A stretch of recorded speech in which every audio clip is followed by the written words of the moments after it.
जगत्कारणं वन्दे पन्नगभूषणं मृगधरं वन्दे पशूनां पतिं वन्दे सूर्यशशाङ्कवहिनयनं वन्दे मुकुन्दप्रियं वन्दे भक्तजनाश्रयं च वरदं वन्दे शिवं शङ्करम् ॐ मृत्युञ्जयाय रुद्राय नीलकण्ठाय शम्भवे अमृतेशाय शर्वाय महादेवाय ते नमः। नमस्तेऽस्तु भगवन् विश्वेश्वराय महादेवाय त्र्यम्बकाय त्रिपुरान्तकाय त्रिकाग्निकालाय कालाग्निरुद्राय नीलकण्ठाय मृत्युञ्जयाय सर्वेश्वराय सदाशिवाय श्रीमान् महादेवाय नमः। ॐ नमः शम्भवाय च मयोभवाय च नमः शङ्कराय च मयस्कराय च नमः शिवाय च शिवतराय च ॐ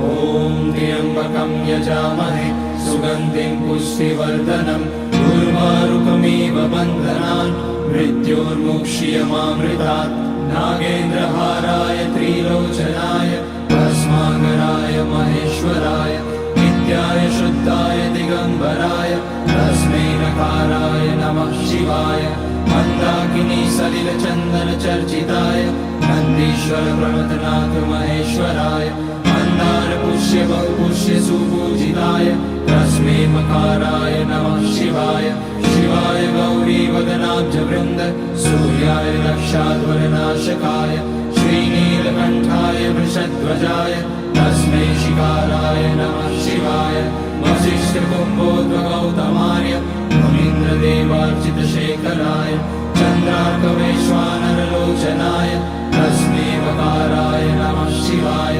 यज्ञस्वरूपाय जटाधराय पिनाकहस्ताय सनातनाय दिव्याय देवाय दिगम्बराय तस्मै यकाराय नमः शिवाय पञ्चाक्षरमिदं पुण्यं यः पठेत शिवसन्निधौ शिवलोकमवाप्नोति शिवेन सह मोदते।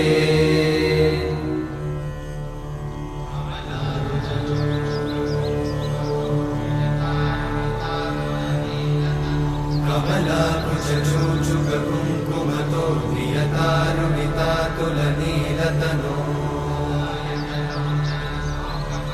कमलायतलोचनलोकपते विजयी भव वेङ्कटशैलपते कमलाकुचूचुककुङ्कुमतो नियतारुणितातुलनीलतनो कमलायतलोचनलोकपते विजयी भव वेङ्कटशैलपते सचतुर्मुख षण्मुख पञ्चमुख प्रमुखाखिल दैवतमौलिमणे शरणागत वत्सल सारनिधे परिपालय मां वृषशैलपते अतिवेलतया तव दुर्विषहैरनुवेलकृतैरपराधशतैः हरितं त्वरितं वृषशैलपते वरया कृपया परिपाहि हरे अधिवेङ्कटशैलमुदारमते जनताभिमताधिकदानरता परदेवतया गदितान्निगमै कमलादयितान्न परं कलये